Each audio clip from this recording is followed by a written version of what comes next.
des organisations louches influencent la politique, avec peu ou pas de traces d'argent. C'est ce qu'on appelle l'argent noir. Les démocrates disent qu'ils le détestent, jusqu'à ce qu'ils veuillent le dépenser.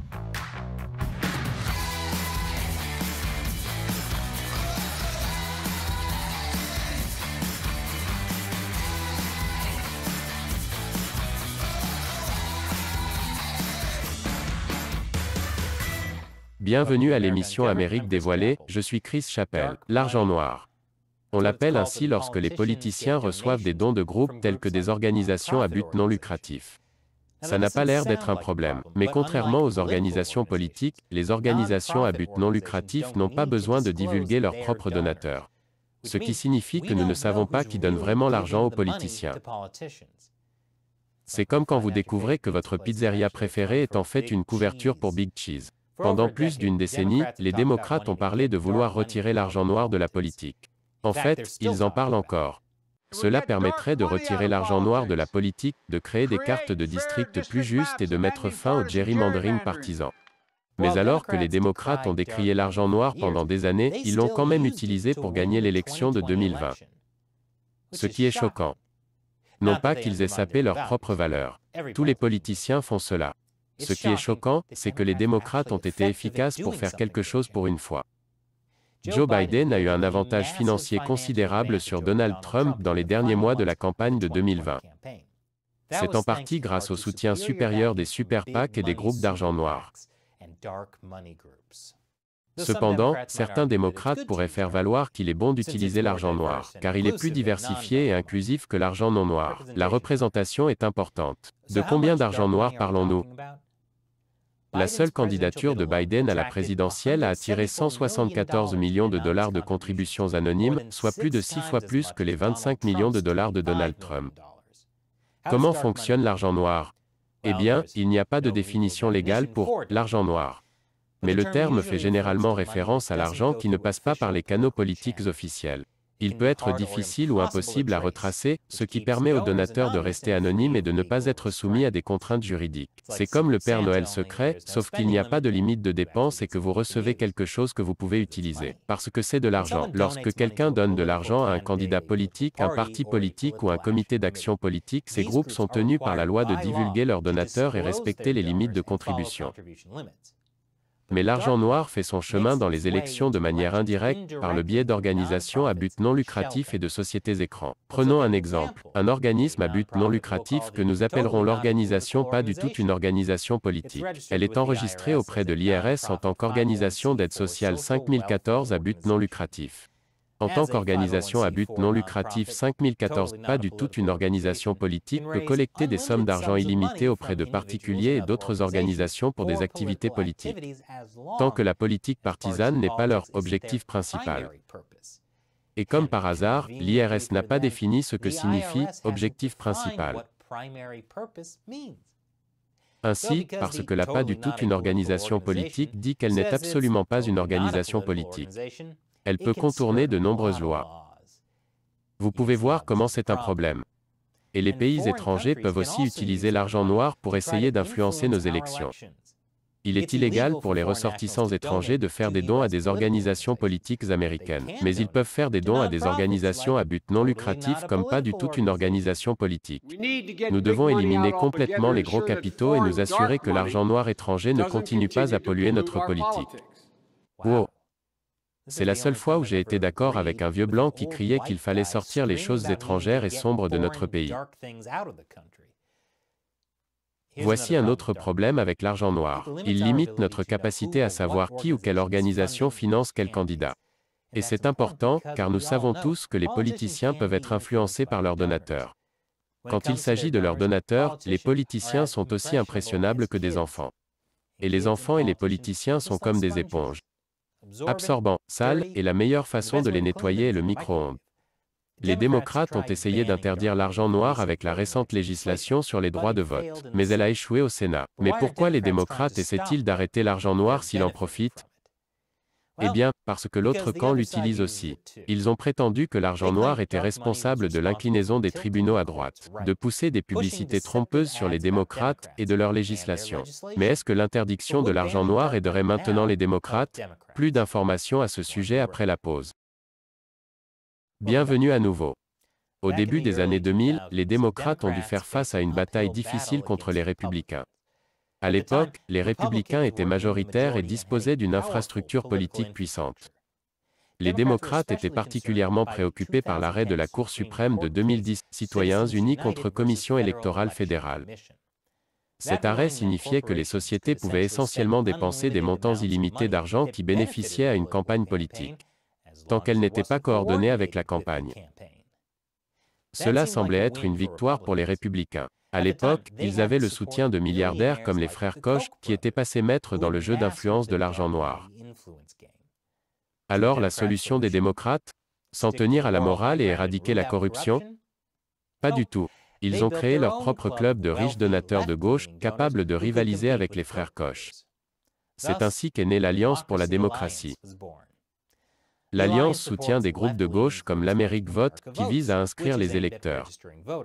Le groupe de surveillance des médias libéraux, le Médiacompte et le groupe de réflexion libérale, Centre pour le progrès américain. En d'autres termes, pour empêcher la prise de contrôle de la politique américaine par de riches donateurs anonymes. Ils ont fait appel à leurs propres riches donateurs anonymes avec encore plus d'argent noir. Conseil d'action, mettez tout votre argent dans les campagnes politiques, car les riches les achètent comme des fous. En 2016, l'argent noir de la droite a éclipsé l'argent noir de la gauche à 4 contre 1. Mais les choses ont vraiment changé lorsque Donald Trump est entré en fonction. Le retour de bâton contre Trump a incité les donateurs à injecter plus d'argent noir dans les démocrates lors des élections de mi-mandat de 2018. Et presque du jour au lendemain, les démocrates sont devenus meilleurs en matière d'argent noir que les républicains. C'est un peu comme The Mighty Ducks. Sauf qu'au lieu d'un groupe hétéroclite de jeunes courageux s'entraînant pour s'améliorer au hockey. Ce sont les démocrates qui capitalisent sur l'indignation pour essayer d'acheter des élections. Ça ne semble pas aussi réjouissant. Au début, les démocrates ont appris des frères Koch, mais au final, ils ont été encore meilleurs que les frères Koch pour distribuer l'argent, réduire la redondance et rendre encore plus difficile la traçabilité de l'argent vers les donateurs. En gros, les démocrates sont devenus les Anakin Skywalker des donations douteuses. Vous étiez censé détruire les donateurs d'argent noir, démocrates, pas les rejoindre. C'est ainsi que les démocrates sont devenus argent noir. Les démocrates ont d'abord dit qu'ils se sentaient mal de le faire et ont juré de se tenir à un standard plus élevé. Mais cette norme a fini par s'éroder. Ils ont fini par plonger la tête la première à la recherche de nouvelles failles à exploiter. Les leaders du monde progressiste de la collecte de fonds admettent que la transparence n'est plus une priorité sérieuse. C'est toujours facile de faire la bonne chose jusqu'à ce que la mauvaise chose vous fasse gagner beaucoup plus d'argent. Ce qui, j'en suis presque sûr, est le slogan d'Amazon. Alors, où en sont les démocrates exactement? Selon une analyse récente du New York Times, 15 des organisations à but non lucratif de gauche les plus actives politiquement ont dépensé plus de 1,5 milliard de dollars en 2020. Cela éclipse les 900 millions de dollars dépensés par les 15 principales organisations à but non lucratif de droite, et les 45 dollars dépensés par les 15 principales organisations non lucratives libertaires, qui ne sont toutes que des organisations essayant d'inventer un stylo à vape au goût de la liberté. Les démocrates ont coordonné leurs efforts par l'intermédiaire d'une société appelée Arabella Advisors. Il s'agit d'une société de conseil à but lucratif qui essaie de se présenter comme une organisation de services aux entreprises relativement petites qui fait des choses comme les RH et la comptabilité. L'un de ses clients est le 1630 Fund. The Atlantic appelle ce fonds le poids lourd incontestable de l'argent noir démocrate. Le groupe a acheminé plus de 400 millions de dollars rien qu'en 2020 à des causes favorables aux démocrates. Le 1630 Fund a financé des publicités offensives contre Trump et des sénateurs républicains vulnérables et a financé des campagnes massives de mobilisation des électeurs et de défense des enjeux. 400 millions de dollars pour des publicités? S'ils doivent être aussi chers, pourraient-ils au moins les rendre aussi divertissants que les publicités du Super Bowl? Quoi de neuf? Votez pour Biden. J'en saurai plus après la pause. Bon retour. Avez-vous vu ces publicités Facebook qui vous demandent de répondre à un très long questionnaire? Si oui, vous pourriez avoir été ciblé par de l'argent noir. Ce type d'enquête que je viens de décrire vient d'un groupe appelé Acronym, qui, malheureusement, ne représente rien du tout. Acronym est composé d'anciens employés de Facebook, de scientifiques des données, et même de personnes ayant travaillé pour la campagne Trump de 2016. Il a reçu des fonds du Hopewell Fund, une organisation caritative qui a des liens avec Arabella Advisors.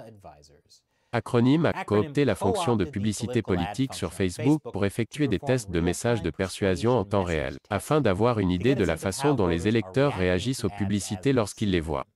Je regrette le bon vieux temps où la seule persuasion qui se faisait sur Facebook était les gens avec qui tu étais au lycée qui essayaient de convaincre tout le monde que leur mariage ne s'écroulait pas. Vous n'avez pas un compte commun parce que vous êtes si amoureux que ça, Suzanne. Vous l'avez parce que vous ne faites pas confiance à Bob pour ne pas se glisser dans les messages directs des autres. L'acronyme était également impliqué dans une société à but lucratif appelée Courrier Newsroom. Courrier Newsroom gère plusieurs sites qui se font passer pour du journalisme local.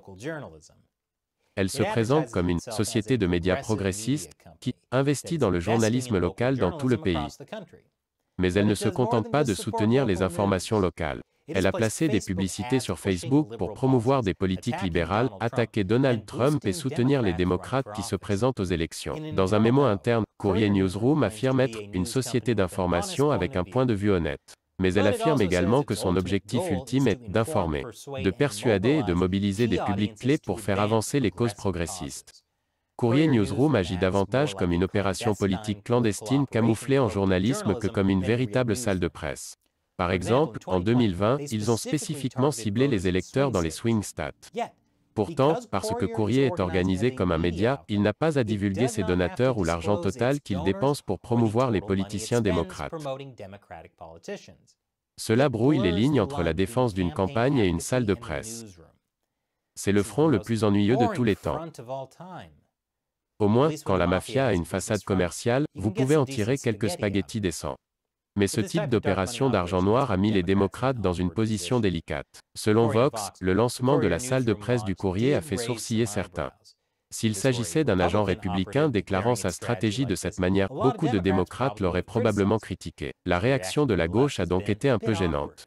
C'est comme si un végétalien qui a passé des années à critiquer les mangeurs de viande se faisait soudainement prendre à manger du veau 3 fois par jour.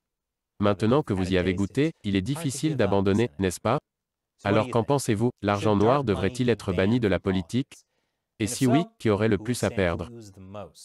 Laissez vos commentaires ci-dessous. Et si vous aimez cette émission, sachez que nous ne pourrions pas la réaliser sans le soutien direct de téléspectateurs comme vous. Visitez patreon.com/AmericaUncovered et contribuez à hauteur d'$1 ou plus par épisode pour nous aider à poursuivre l'émission. Cliquez sur le lien ci-dessous. Encore une fois, je suis Chris Chappell, merci d'avoir regardé Amérique dévoilée.